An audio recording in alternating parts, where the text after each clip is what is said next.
What's going on, everyone? Welcome back to Backtrack Cinema. In this review, we'll be looking at The Enforcer, the third entry in the Dirty Harry franchise. So get a drink, get some popcorn, get comfy, and let's talk The Enforcer.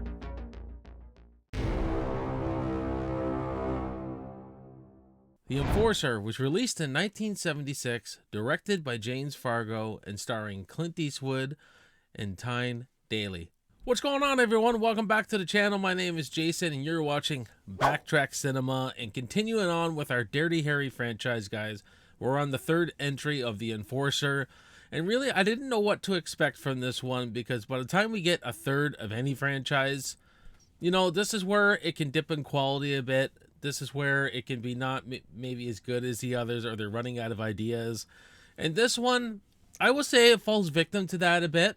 But it's still a pretty solid film. I would say it's the most lighthearted one. I think Dirty Harry is more of a character in this one, rather than, I feel like, that real Dirty Harry kind of character. But solid flick and just the same. So before we get to the review, guys, let me know in the comments what you think of The Enforcer. You can really see where they really locked down the formula for the Dirty Harry franchise in this one. Like, every movie, he shoots some bad guys up. The way Dirty Harry uses his methods gets him in trouble. He always gets yelled at the bosses, gets demoted in some way. Then they want him back because his way of doing police work works.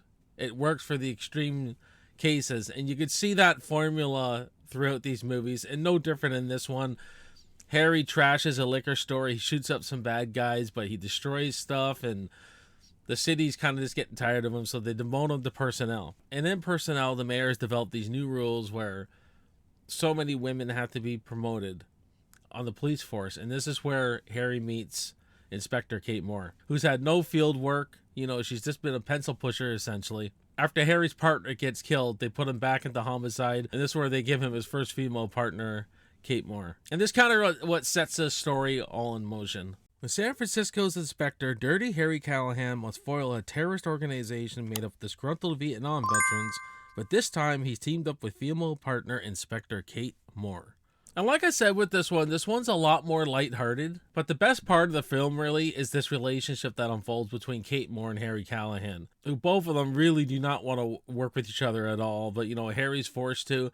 But Harry does take her under his wing, and he comes across by everyone else like this real male chauvinistic, but he just wants her to do her job. He doesn't want her to get killed, and he doesn't want to be killed because of something she does stupid. So he just wants her to do her job. He is a little tough on her and stuff like that, but it's all for a good reason. I love seeing Inspector Kate Moore trying to keep up with Callahan. There's this really long foot chase in this movie that's pretty hilarious, where they're tracking down a bomber of some kind. Now, it is the 70s, guys, so it's not exactly the most well-paced foot chase you've ever seen. You know, compared to what we see now, like, don't expect like James Bond and Casino Royale kind of foot chase. I mean, but there is some pretty decent camera work, and it's just, the funny part is watching Kate Moore keep up with them. There's Harry leaping over buildings, and she's trying to keep up with him every way she can, and that's where a lot of the humor is in this scene anyway. I thought was really funny. I thought it was pretty cool. And they develop, and you know, both these characters develop, and the relationship develops into something that's a real partnership, you know, a real police partners. They both have this integrity, because Harry realizes that she's gonna back him. There's this moment where he won't talk to the press, and he's supposed to be taking all this credit for something he didn't do, and he won't do it. And you know, the mayor and the captain of the police force are all, you know, smiles and saying they did this stuff, but they really didn't. And Kate says, well, anything you need, Harry, just let me know. And there's this, you know, that's where the relationship really takes this turn, and they both got this integrity, and they both got this respect for each other, which is great. So it's very developed, and in the end of the movie, she ends up taking a bullet for Harry, and she ends up getting killed. And this is where, you know, in a lot of ways, Harry Callahan was right about, you know, she wasn't ready and all that, but she was, because she did what she was supposed to do, and she backed him. Get him.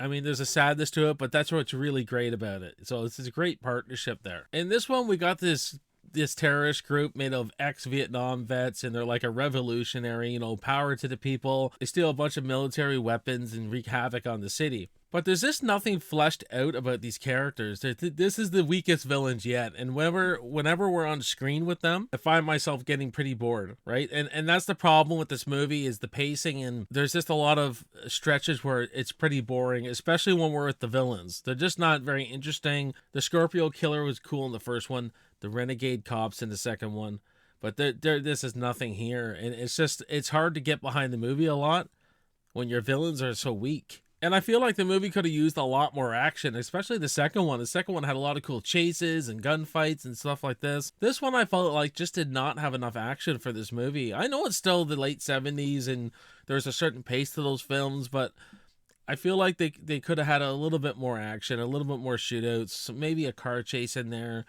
and stuff like that. But the third act's pretty good on Alcatraz. I like the setting of the jail. And, at the end where Harry takes out the bad guy, Bobby Maxwell, and the guy's up in like this tower, and he shoots him with a rocket launcher. So even Dirty Harry's starting to go, a little bit over the top, but it was awesome. It's a pretty cool ending. And then he doesn't give a fuck about what the mayor's saying. He just goes up and collects Kate Moore's body, and that's all he cares about, is what she did for the city and what she did as a cop. But honestly, guys, still a pretty solid movie. Just I think the quality dips down a lot here from the previous two other films. So we'll see where the fourth one takes us, but I'm going to give The Enforcer a C+.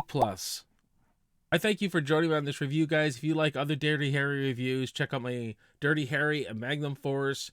You'll see them right there. My name is Jason. You're watching Backtrack Cinema, and I will see you on the next video, and I will see you in the movies, man. Cheers.